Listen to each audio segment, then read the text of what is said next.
Ili ni mfano katika upward market ambayo na trend upward. Tukija hapa mfano mwingine niwaonyeshe vizuri ambao ni mzuri kwa nyinyi kuelewa.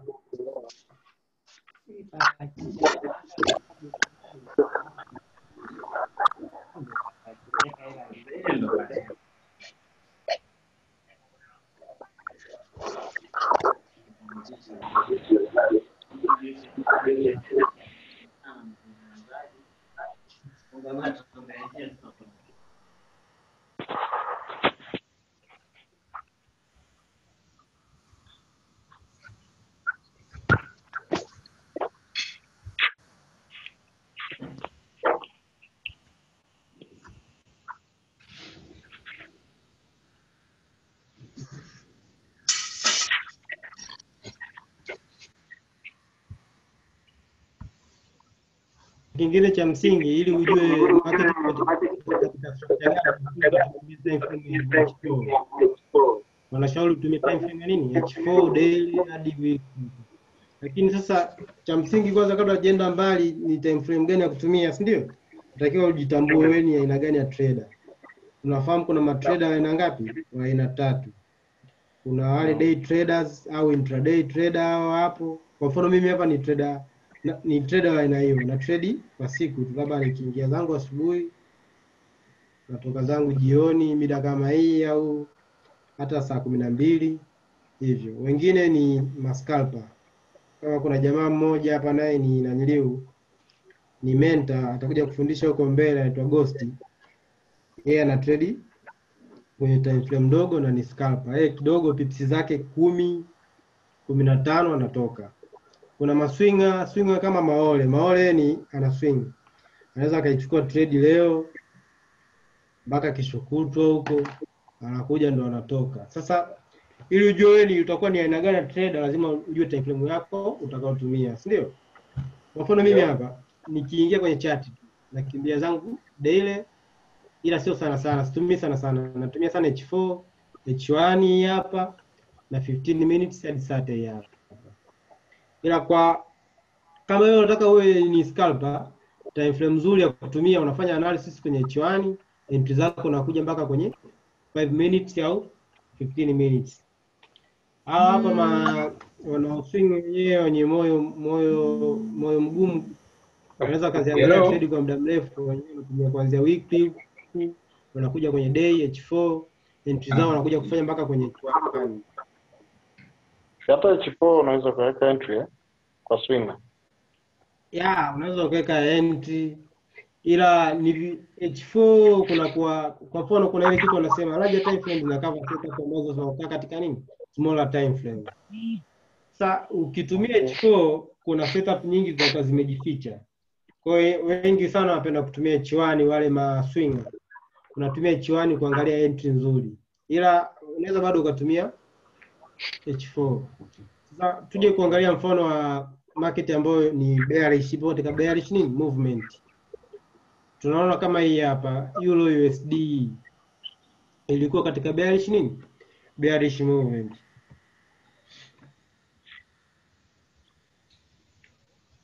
Tukijaribu kuchora trend line hapa tulikuwa naona inashuka chini hapa. Japo kulikuwa hamna trend line nzuri ya kuchora, lakini nataka nikuonyeshe tu jinsi gani ilikuwa inashuka chini.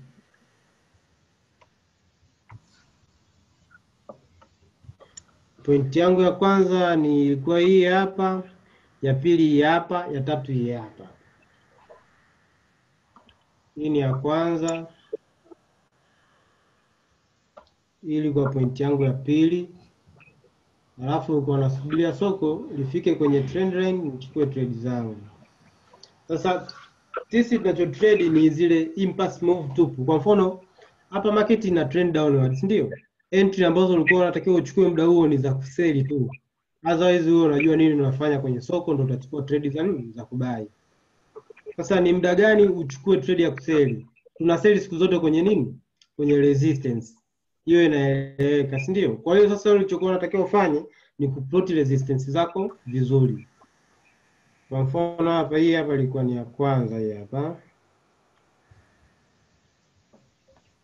Halafu hii hapa ilikuwa ya pili.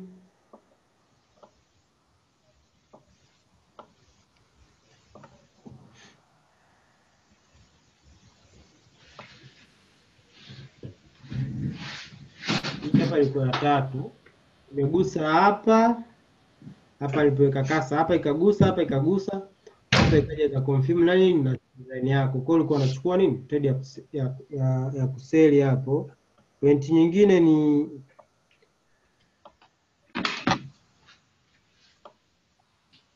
japokuwa huku iligoma haijakuja kunaliu vizuri kwa upande wa huku, lakini hii ni resistance yako nyingine.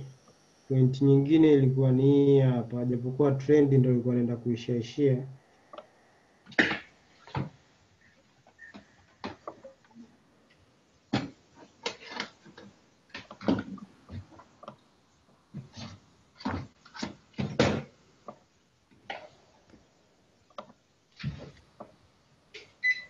Sijui tunaziona hizi pointi vizuri, hizi rectangle nilizochora hapa.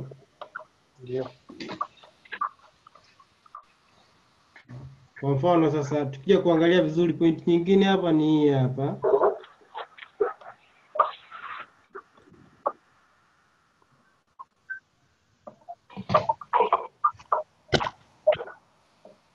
Hii hapa iligusa hapa, ikaja ikagusa hapa, hapa ikasuasua kidogo, ikwenda vizuri, hapa ikagusa. Kwa hiyo sasa tulisema market ikiwa na trend lazima iwe na movement za aina mbili, kuwe na impulse move na pullback. Kwa mfano ilivyotoka hapa, market ilivyotoka hapa, hapa ilipoweka inalio share imeshuka mpaka hapa pips 200, ikaja ika-retrace kidogo baada ya kuvunja nini? Na kumvunja huyu support, akatani into nini? Into resistance. Wakaenda kama pips ngapi? Chini hapa juu. Amekuja ku-retrace maana yake nini? New resistance. Wewe trade yako ya kuseli ulikuwa unaichukulia hapa. Ilikuwa imeenda mpaka hapa pips 300. Ikaja hapa japokuwa ikuonyesha huku previous point upande wa huku, lakini ilivyokuja hapa ikafanya pullback mpaka hapa pips 100 na kitu. Ilivyokuja ikaondoka tena kwa pips ngapi? Pips 300. Ilivyoondoka kwa pips 300 ikaja ikafanya pullback maeneo haya hapa, ikaja mpaka hapa. Ikakutana na previous resistance ambayo tuliplot huku. Kwa hiyo trade yako, entry yako ulikuwa unaichukulia hapa. Kwa maana nyingine, ili upate safe entry ni zile entry ambazo zinafanya retest. Na retest siku zote inatokea hizo katika trend line au supported resistance yako. Maana retest ni nini? Inakuja kuprove new kama hii ni resistance. Kwa hiyo inakuja kuprove kama hii ni resistance kweli. Umeona ilivyoondoka kwa impulse move, imeondoka kwa pips 400. Ilipofika hapa ika-retest tena hapa kama pips 200. Ilipofika hapa sasa, muda huu kipindi umeona point ya kwanza hii hapa, ya pili hapa, umesha plot trend line yako. Wewe ulikuwa unachukulia entry pale trend line itakapoguswa tu. Kwa mfano hapo ulikuwa ukichukua hapo unapata pips 270. Hapo sijui tunaenda sawa? Ndio. Kama unanielewa unaweza ukatype unaelewa, kama hujaelewa unaweza ukatype kule uelewe.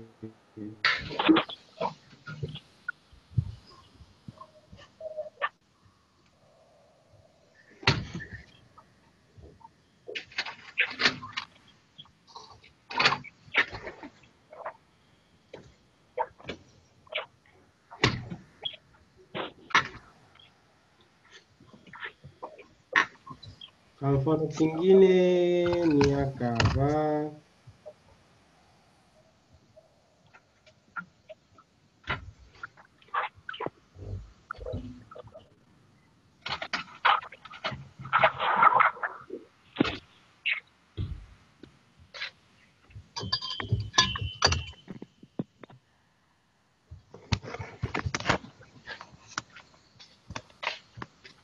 Hapa ni mfano kingine.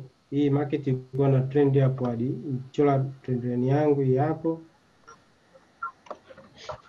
Ukaona market ina trend nini upward. Kama ina trend upward, kwa hiyo nilikuwa najiandaa kwa entry za kubai tu. Kwa hiyo ili nichukue entry za kubai lazima ni plot nini support yangu, maana tunabai katika support. Kwa hiyo tukija tukicheki hapa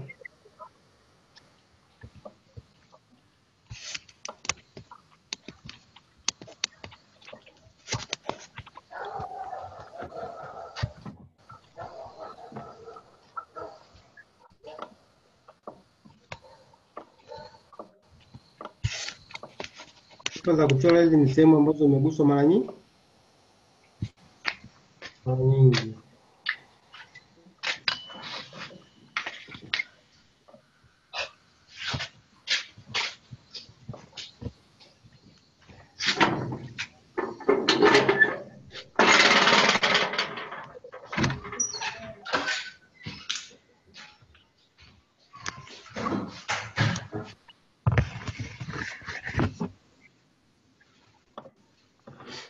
Kwa hiyo kwa mfano sasa market ikifika hapa ukaona ina trend upward baada ya kuchora point ya kwanza hii hapa, ya pili hapa. Kwa hiyo unasubiria iende ije test hapa, ilivunja nini, ilivunja ile resistance, imekuja kuretest nini hiyo support. Kwa hiyo kaenda kama pips 75, alafu ikaja ikashuka tena kidogo hapa kutokana na hii previous nini point hapa. Kija kuipoti vizuri hapa, nilisahau.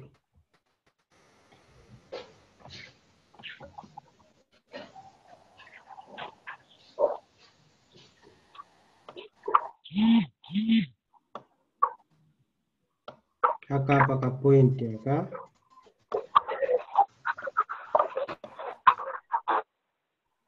Kwa hivyo vunja hii support ikaja ikafika mpaka hapa, lakini ikakutana na resistance hapa.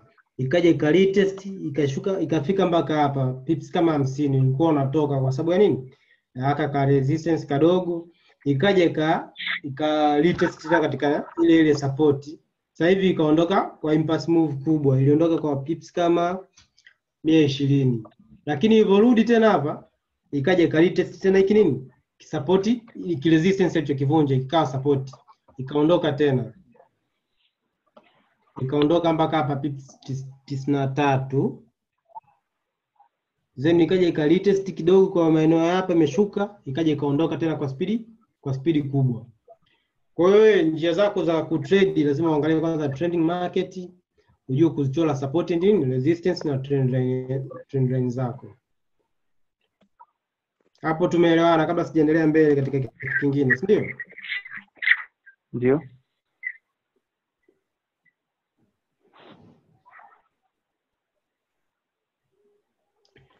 Nakazania hichi kitu kwa sababu hichi ndio kitu cha msingi. Wewe kujifunza kama ujue hivi vitu. Hiyo nilikuwa ni jinsi gani ya kuchukua entry katika nini? Katika market ambayo ina trend. Sasa katika market ambayo yenyewe ina range kama hii hapa, hamnaga ugumu sana.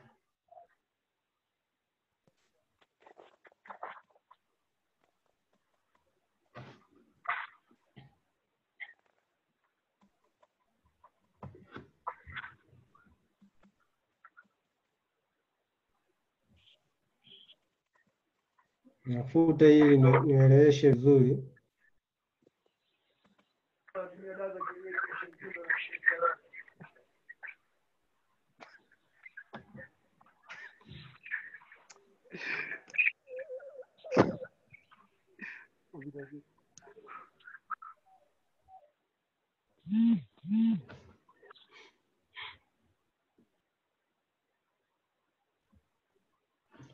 Nilikwambia sifa moja hapo ya kugundua kama market ina range ni kuna kuwa na horizontal support and resistance. Kwa mfano hii hapa nikiplot hapa. So wengi mmesoma kitabu cha wanaita Naked Forex, jinsi ya kuchora hizi support and resistance. Wanakuambia is not a price point. Kwa mfano nikisema price point inamaanisha hichi kitu. Kwa mfano nisema hapa nichore resistance yangu ni hii hapa. Lakini tunakuja kuona hii itakunyima entry nyingi, yaani utashindwa kuingia katika muda mwafaka. Kwa mfano ukisema hapa, hii ndo resistance yako, unakuja kuona market ilivyotoka hapa, imekuja mpaka hapa, haijagusa nini huu mstari wako ambao ndio ulikuwa unasema resistance, ikaja ikashuka zake huyu hapa. Lakini hapa unakuja kuona ilivyofika hapa, ilitoboa mpaka juu kidogo, umeona? Kwa hiyo wewe unaweza kukazania ni nini, ilikuwa labda imevunja resistance yako, uko unaangalia kubai, lakini kumbe sio. Lakini ilivyokuja hapa imeshuka ikaenda mpaka hapa, lakini haijafikia mstari wako, umeona, ikashuka tena. Kwa hiyo mimi napenda kutumia hivi kama viboxi, kwa sababu vyenyewe vina cover. Wanasema support and resistance ni zone. Zone maana yake ni area. Area sio kipointi, ni sehemu fulani, kana ukubwa fulani. Ndani ya hicho area livezo muda wote inaweza kafanyaje ikatokea. Ndio maana na plot kwa kutumia hivi vinaniliu. Kwa mfano hapa,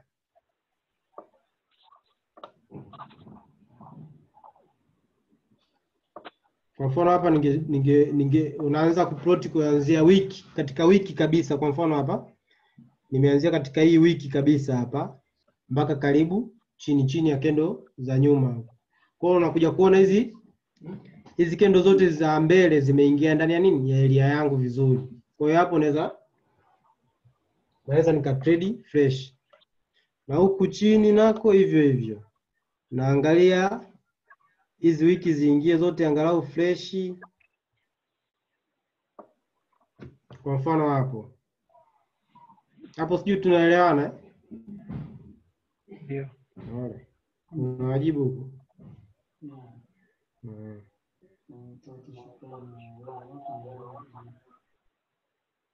Umeona?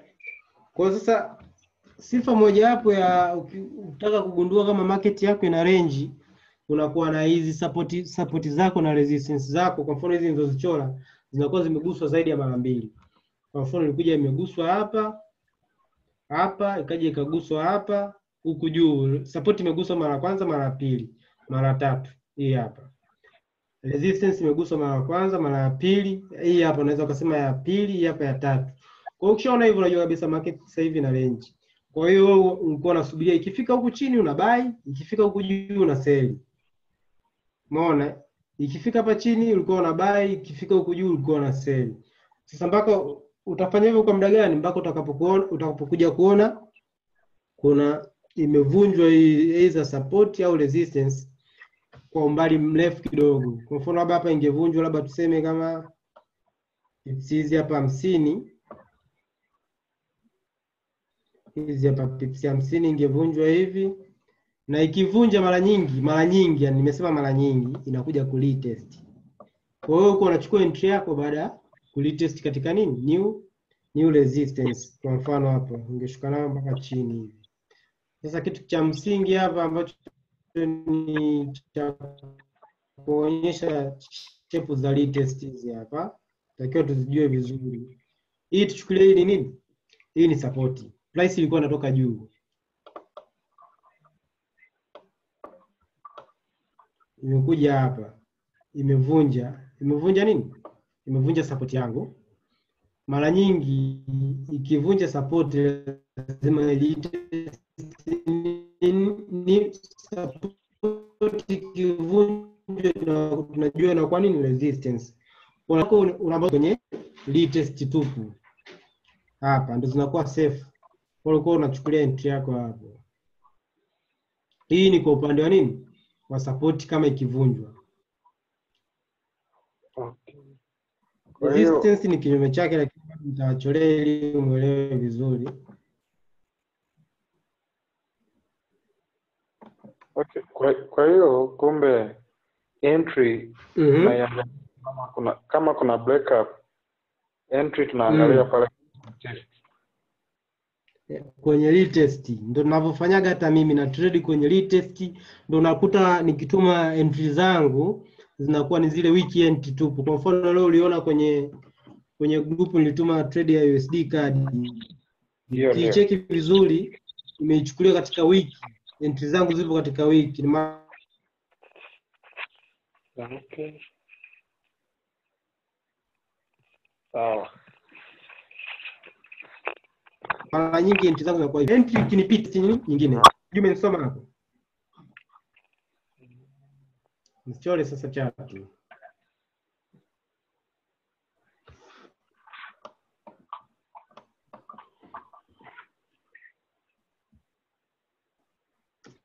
Shape ya retest kwenye resistance ipo hivi yenyewe. Kitu mpaka kifike kwenye resistance manake kutoka kwenye support. Kwa hiyo kutoka kwenye support ikaja labda ilikuwa na momentum kubwa. Na tunajua ni wakati gani resistance au support zinavunjwa. Ni pale price inapokuwa na momentum kubwa. Kwa mfano ilikuja mpaka hapo ikavunja nini? Ikavunja resistance yangu. Ikaja ikaretest resistance yangu hapa. Kwa entry yangu ya kubai ilikuwa naichukulia hapa. Resistance imevunjwa maana yake ni nini? New support. Kwa entry yangu nilikuwa naichukulia hapo. Nilikuwa na buy hivyo. Hapo tunaenda sawa? Ndio. Vizuri.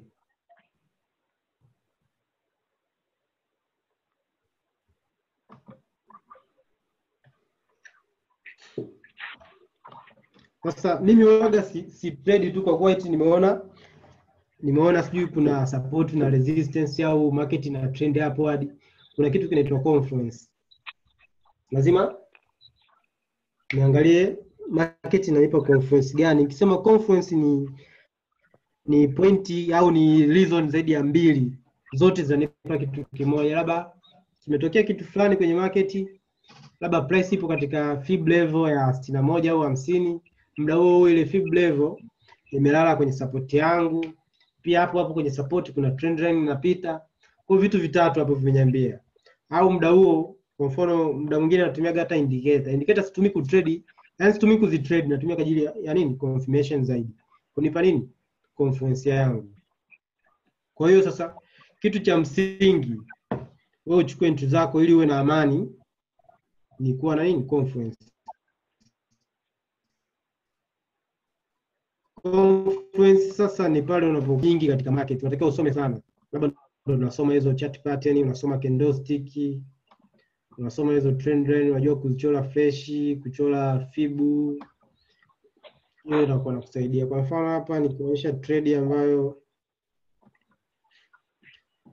kwa mfano trade ambazo sizichukui kwa kutumia nanilio, kwa kutumia hizo confluence ni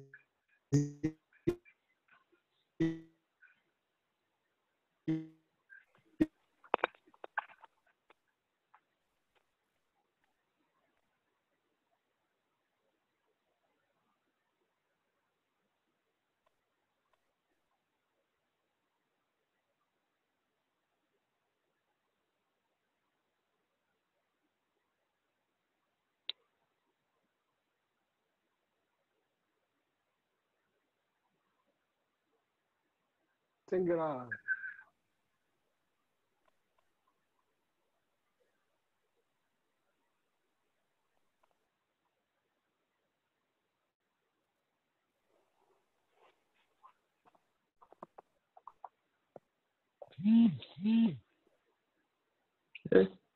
Hosti amerefti.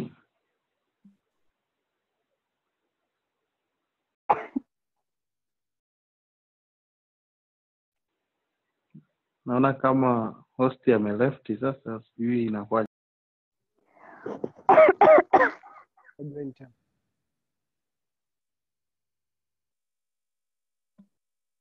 Pole pole unayokoa.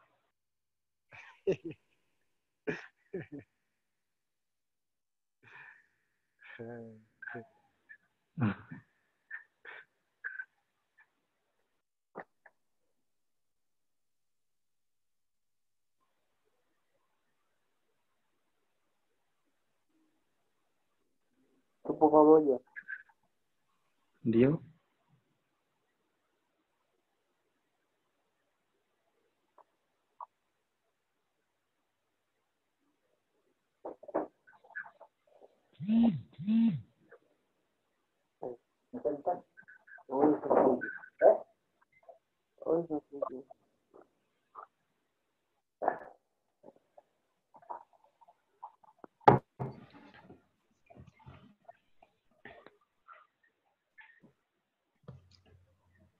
Washa Tecno H6.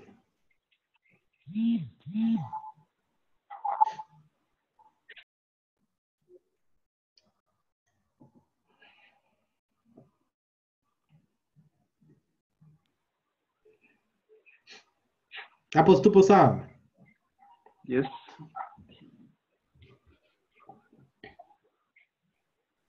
Tupo sawa. Tupo sawa? Ndio.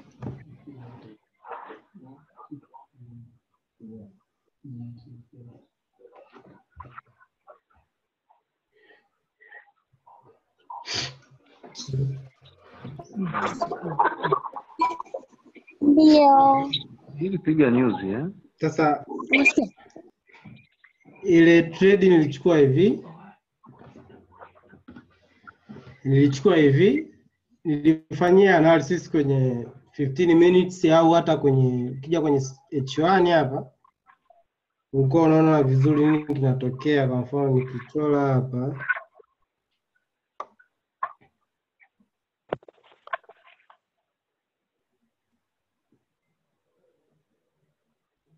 nikichora hapo, nikaja kwenye 15 minutes yangu hapa, ngoja ni modify vizuri.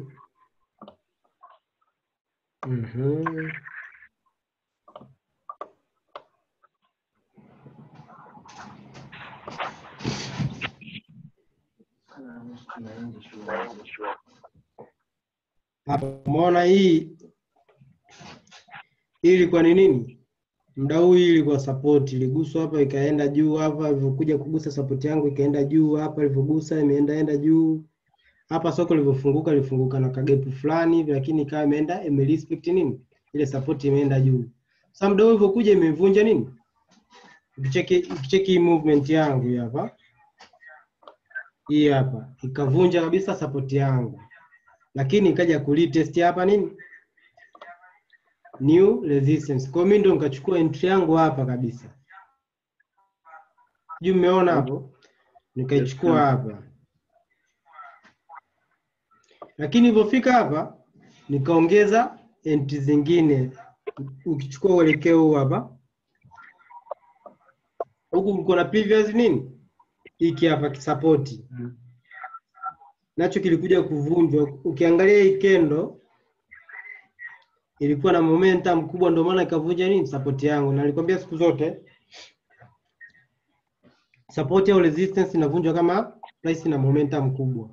Kwa hivyo nilipochukua trade yangu hapa, nilipokuja ukaona ile imevunjwa, hii hapa support, huyu akaja kuretest. Mnamuona kendo huyu hapa.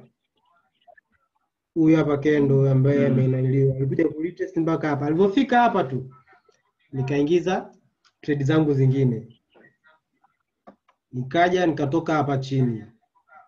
Kwa hiyo unaweza kaona nilichukua pips kama si nyingi sana. Pips kama hizo hapo 57. Na niliwaambia mimi hapa na trade kuanzia, nikiona napenda sana kutrade setup ambayo ina pips 50. Kwa hivyo ndio jinsi gani nilivyochukua trade yangu ya nini? Hiyo ya ya USD card. Hapo tumeelewana kwa nilivyofanya? Vizuri sana. Umeelewa? Sana. Umeelewa?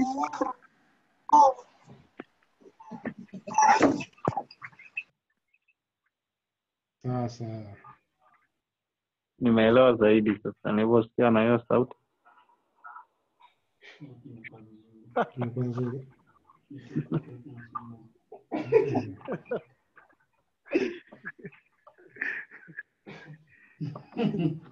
Kwa mfano haya tuangalie hapa setup ambayo labda inawezekana na probability kubwa ni CHF JPY, si ndio? Ndio.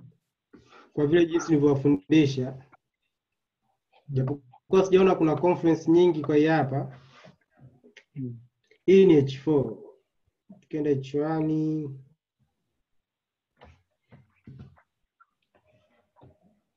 Hii trade nayo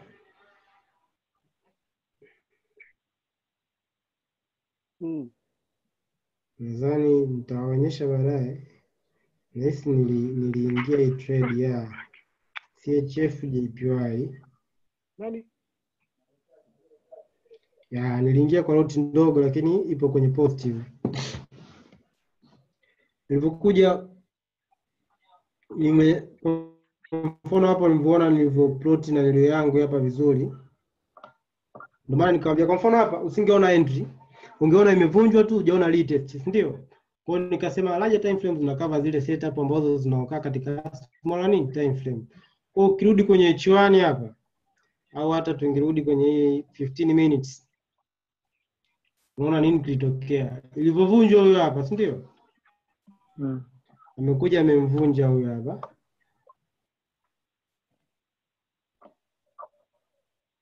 Kaja kamvunja huyo hapo. Lakini akajaribu kufanyaje kushuka ku retest. Japokuwa hajafika pale kwenye neno yangu, lakini hii ilikuwa ni nini? Retest vizuri. Kwa mimi entry yangu niliingia maeneo haya hapa kwa sababu network ilikuwa inasumbua. Nikachelewa ku press trade. Kwa hiyo kama nimeingia maeneo haya hapa. Kwa hiyo imeenda kwa mfano hapa unaweza kuona ni pips kama sio nyingi kama 12 hivi. Sasa inategemea na lot size yako ambayo unatumia. Kwa hiyo trade yote ambayo utachukua katika retest ni trade nzuri na ipo safe. Kwa hiyo ukishaona trade ipo katika retest, hata stop loss yako unaweza kaiminya kidogo kaweka hata pips 10, 20. Ndio hapo tumeelewana. Ndio. Kwa hiyo hii trade itatoka wapi kama mambo yataenda vizuri? Mtatoka hapa.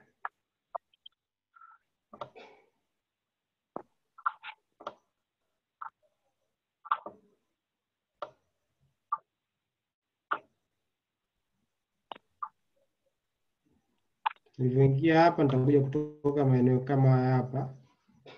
Japokuwa ilipi vizuri, pips kama hizo hapo 47. Unasikia? Okay. Unasikia? Hapo tunaelewana, si ndio? Ndio. Sawa. Sasa naonyesha setup nzuri ili tu trade kwa hicho kitu nilichowaambia kinaitwa nini? Conference.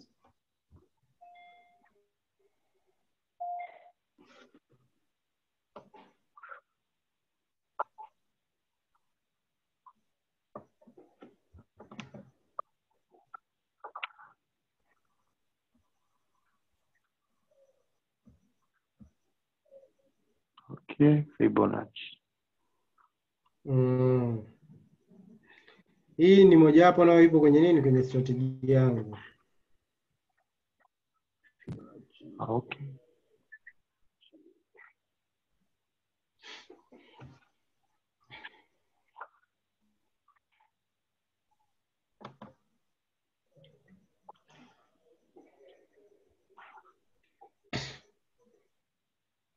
Kwa mfano hapa sasa nimeplot na yangu hapa. Trend line yangu point ya kwanza hii hapa, ya pili hii hapa. Si ndio? Ndio. Vizuri. Point ya kwanza hii hapa, ya pili hii hapa, ya tatu hii hapa. Nionyeshe fresh.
tumebaki kama kawaida tena.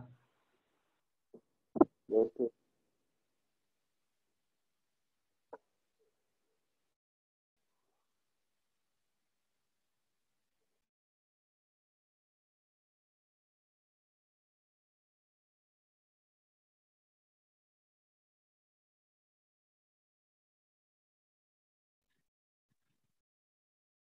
Tumeelewana?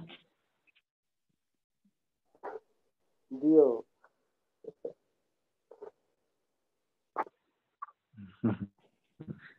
Safi.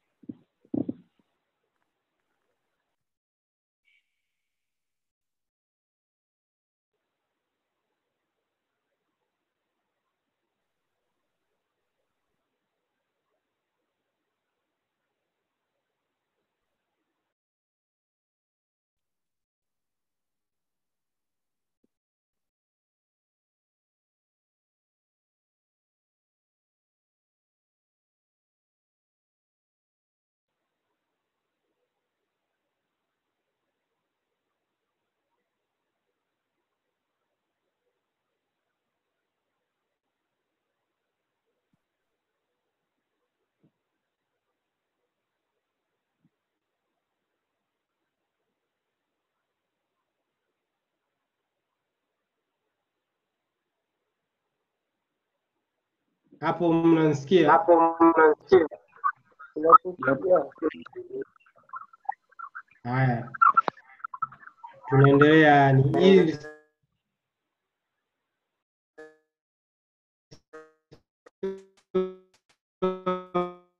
point ya kwanza conference. Wengi wanapokuwa na confirmation zaidi ya mbili, zote zinakwambia kitu kimoja yani katika hiyo trade yako. Hii point ya kwanza, hii hapa ya pili, hii ya tatu.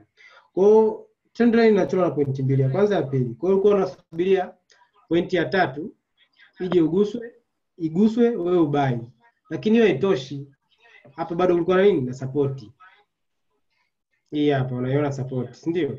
Lakini ukaja ukawaza, je, nikiweka fib kuna itatokea nini?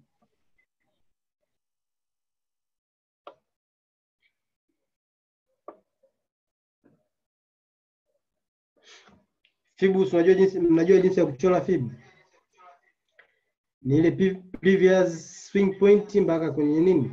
Current one. Kwa mfano hii hapa point ya pili ilikuwa ndo previous one, na ilipofika mpaka hapa muda huu hapa ndio ilikuwa nini? Current one. Lakini ilikuwa nasubiria na kuja ku retrace kwenye level ya ngapi? Na golden ratio zetu tunazojua katika fib ni 50 na 61. Unakuja kuona level 50 ilikuja kulala kwenye trend line hapo, pia kuna support hapo. Vitu vitatu, tunabai kwenye support, trend line imeguswa nayo na act kama nini? Support au resistance, lakini dynamic. Pia kuna fib ya ngapi? Ya 50. Kwa hiyo trade ilikuwa inaingia full margin kwa sababu unapata nini? Confirmation za kutosha, hauna haja ya kuogopa. Huo ndo uzuri wa kutrade na conference. Hapo tumeelewana? Rudia kidogo. Nirudie kidogo. Eh. Ngoja nitafute setup nyingine yenye conference nzuri. SD card.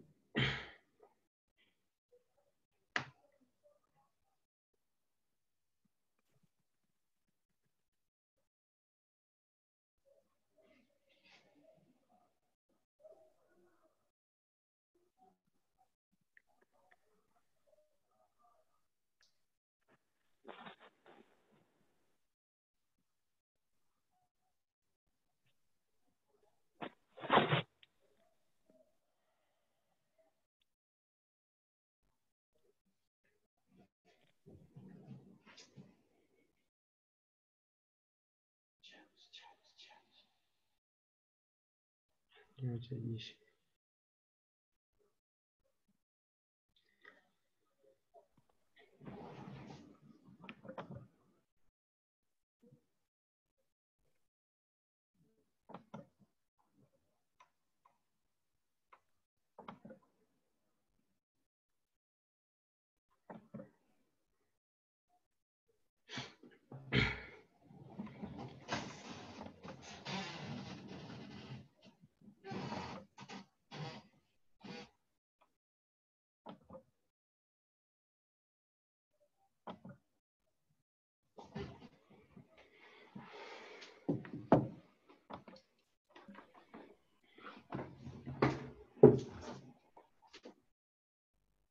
Kwa mfano chukulia hichi kipande hichi hapa kipo, bado kilikuwa kijatokea sokoni. Sio hapo tumeelewana? Ndio. Yaani hichi kipande bado ulikuwa hujakiona sokoni. Umekuja umekuta price ipo mpaka hapa. Ukaona na pointi zako mbili hizi hapa za kuchora trend line yako. Wewe ungechora trend line yako hiyo hapo kwa kutumia pointi ya kwanza hii hapa, ya pili hii hapa. Ya kwanza, ya pili. Tena hii hapa ilikuwa ya tatu imegusa. Na maana kama ukubali ulikuwa na buy hapa. Na hii hapa ni pointi ngapi? Ya 4. Kwa trend line inavyoguswa zaidi na kwa very nini? Very strong, ndio? Lakini umekuwa unatafuta confirmation, je, kweli ni buy hapa? Ndio, lakini ukija ukiangalia hapa unakutana kulikuwa na nini? Support. Kwa sababu iligusa maeneo haya hapa, ikagusa hapa, imegusa hapa na hapa. Kwa hiyo ilikuwa nini support yako? Ni kweli tunabai kwenye support, si ndio? Na trend line imelala hivi na act kama ni dynamic support. Hizo ni pointi mbili. Lakini unakuja unakumbuka, kumbe kuna kitu kinaitwa fib, si ndio? Unachora fibo yako hapa. Mpaka hapa price ambapo ilikuwa imeishia. Ukija unaangalia unakuta fib ni level ngapi? Ni level ya 50. Kwa muda huo kuna trend line, kuna support. Umeona? Kuna support, kuna trend line na nini? Na fib level ya nini? 50. Kwa hiyo ulikuwa una buy hapa. Sijui hapo tumeelewana jamani? Au nirudie tena kwa mfano mwingine? Umeelewana? Ambaye hajaelewa anasema.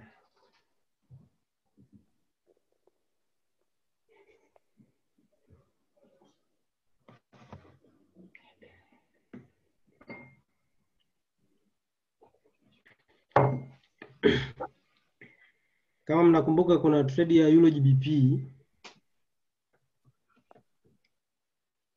Kuna trade ya Euro GBP.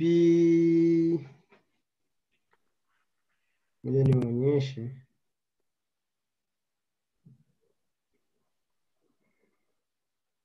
Niliingia hiyo trade ya Euro GBP.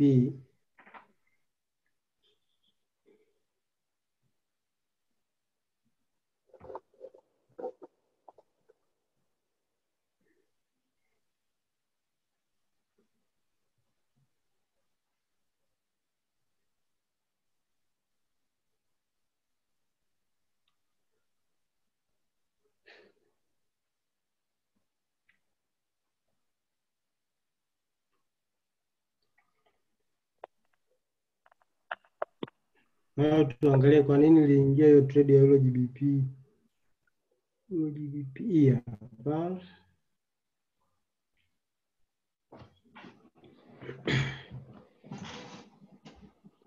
Hii hapa. Hii scheme mliona kwenye group. Ukiangalia entry ya kwanza ilikuwa ni kwenye wiki kabisa hii hapa. Entry ya pili nayo nilichukulia katika wiki kabisa. Kwa sababu gani nilifanya hivyo? Hizi zote ni retest. Je, tuiangalie vizuri huko kwenye nanili wetu sasa.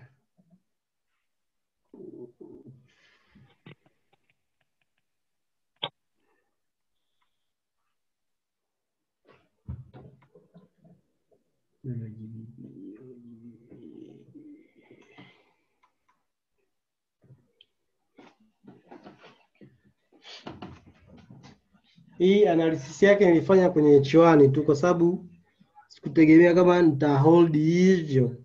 Kwa hiyo nikaamua nifanye kwenye H1, ilikuwa ni lengo la kuscalp, lakini baadaye trade ikatani katika nini?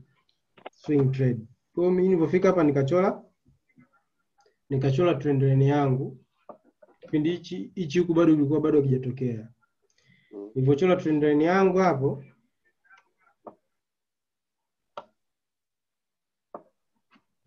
nikaanza kuchora na zone zangu. Zone ya kwanza kabisa niliweka huku juu.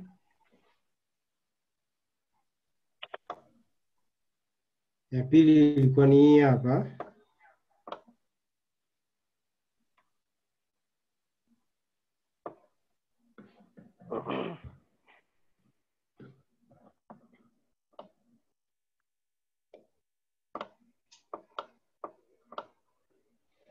hapa nikaja nikaweka nyingine.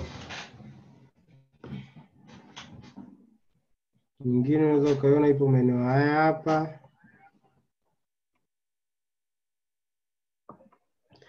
Sasa hii hapa ilikuwa ni uptrend, si ndio? Ndio. Lakini kwa hapa ukileta katika time frame ndogo ya 15 minutes hapo,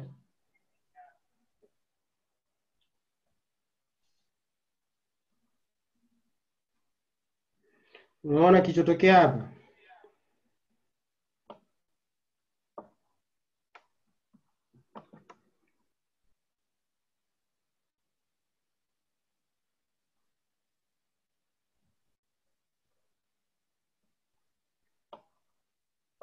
Ilikuwa ni double top, si ndio?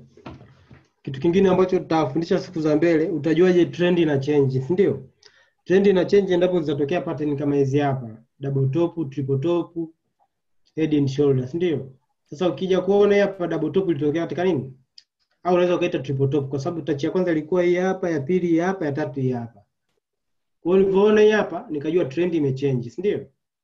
Ndio.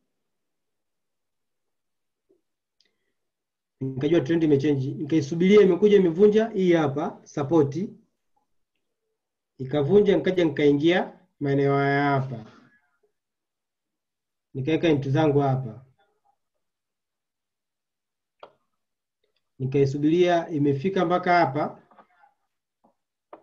Sikutaka kutoka kwa sababu nilijua trend imechange, sasa hivi ni movement ya kushuka chini. Kwa hiyo sikuwa na wasiwasi. Nyingine nilisahau kuichora ni hii hapa.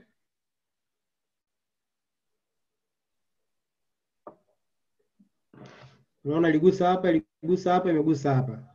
Kwa hivyo subiria imekuja imevunja hii hapa, ikaja kuretest hapa. Nikaingiza entry zangu zingine mbili hapa. Kwa hiyo trade ilikuwa na pips kama 70 hivi. Ukichukulia hapo mpaka hapa. Ilinipa pips 70 nakumbuka. Ilishuka mpaka maeneo ya huku. Ilishikana mpaka maeneo ya huku. Kwa ndo nakuja kuona position moja ya 0.01 ilikuwa na $7. Kwa ni pips 70 hizo hapo. Sijui tumeelewana hapo? Ndio. Kwa safe entry ni zile ambazo zimeretest. Hicho ni kitu cha msingi sana. Ili ujue retest inatokea wapi, lazima ujue kuzichora hizi nini, support and resistance. Ukijua kuchora hivi vitu, ladies zitakuwa zinakukimbia. Semi utazipata, utazipata lakini kwa uchache. Hapo tumeelewana? Ndio. Ndio. Vizuri.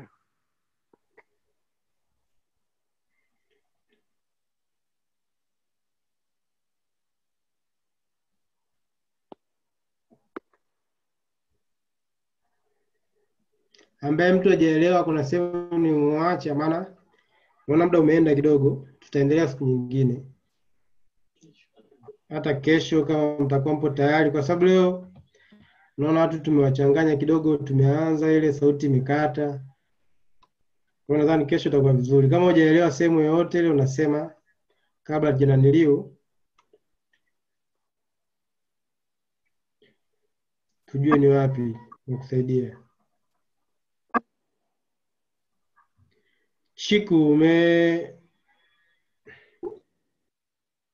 umeelewa? Dorisi Ndio, tumeelewa. umeelewa? Erikana Umenisikia? Ghost umeelewa? Chaz Mkuu, nimeelewa vizuri sana. Na kupata mkuu, nimeelewa vizuri sana. Walter Nasikiliza boss, niko vizuri. Walter umelala?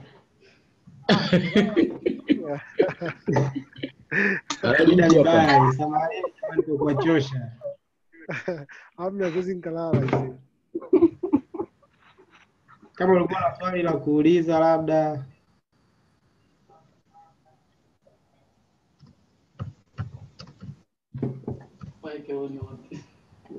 Niweke on yote.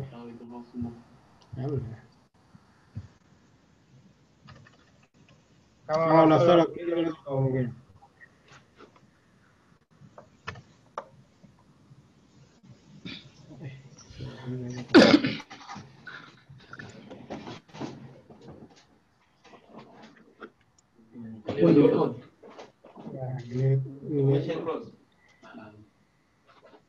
Nimerekodi. Huko tunaomba pia utumishie hii namba kwa YouTube.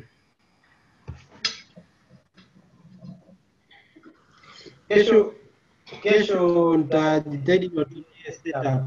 Sema kitu ambacho siwezi kufanya ni kukupa studio. Mimi nakutumia setup kuangalia na mwenye nikishakufundisha vizuri utakuwa unaelewa na maanisha nini. Nitakupa signal watu wengine mnaruka na load size kubwa.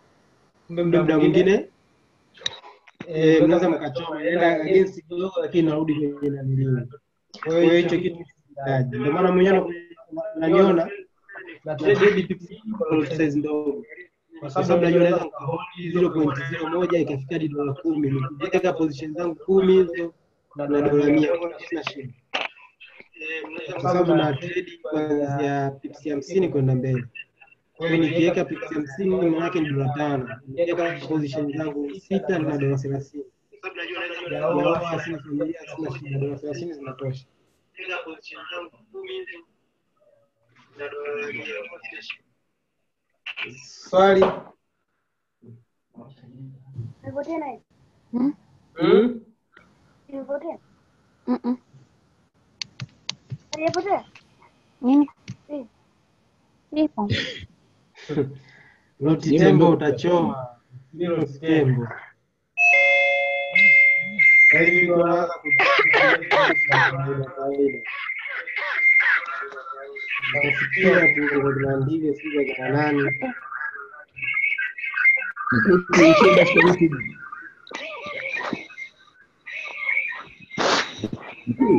Kushia basi na kwenye YouTube. Oh, sasa